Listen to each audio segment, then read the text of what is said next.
Simple বসে আছি প্রকৃতিকে এই যে একটা ওই যে একটা, তো এই জন্য চেয়ারটা নিয়ে বাইরে বসে আছি। Guys, welcome back to my another blog. তো গাইস, আমি এতক্ষণ ছিলাম রুমে, তো রুমে থাকার পর চলে আসলাম বাইরে। তো বাইরের এই যে আবহাওয়াটা দেখেন, এটা হচ্ছে নদী, আর এগুলো হচ্ছে পাট গাছ, মানে জাগাবে এগুলা জলের মধ্যে পচাবে, তো এখানে রাখছে। তো আর এই যে রাস্তা, আর এইগুলা গাছ পচে গেছে, যাওয়ার পর আবার কোচটা বাইরে হচ্ছে সেটা নিয়ে আসছে। তো এই যে ওইদিকে কিছু কোচটা শুকাইতে দিছে, সেগুলো তুলতেছে।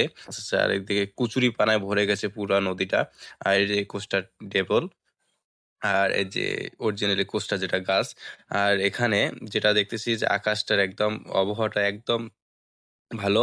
তো বাইরে এসে একটা জিনিসে দেখলাম, সেটা হচ্ছে এতক্ষণ রুমের ভিতর ছিলাম, রুমের ভিতর থাকার পর আবার এখন আসলাম বাইরে। তো বাইরে এসে যেটা এখন ফেস করতেছি সেটা হচ্ছে ফ্যানের বাতাস।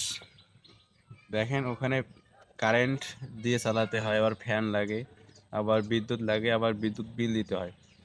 আর এখানে প্রকৃতিতে এসে দেখতেছি কোনো এই যে এখানে সিম্পল বসে আছি প্রকৃতিকে, প্রকৃতি থেকে অনেকটা বাতাস দিতেছে, অনেক ভালো বলার বাহিরে। আর ওয়েদারটাও অনেকটাই সুন্দর, বিকালের ওয়েদার যেহেতু।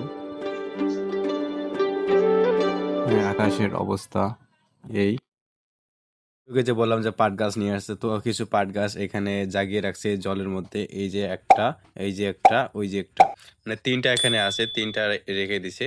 আর আমি এদিকে, তো আমি আবার ওখান থেকে চলে আসলাম ওই যে অটোটা ওইখানে। আর আমি এখানে রাস্তায় মূলত বসে থাকি না, তাই একটু বাইরেতে আসি, বাইরের সাইডে বসে থাকি সবসময়। তো এখানে বসে আছি চেয়ার নিয়ে। তো এই যে আমি, আর এই যে আমার চারিদিকটা এমন, আর আমার মাথার উপরে এই যে পেঁপে ধরছে। এটা হচ্ছে আমাদের বাড়ি, আর এটা হচ্ছে আমাদের পাশের বাড়ি।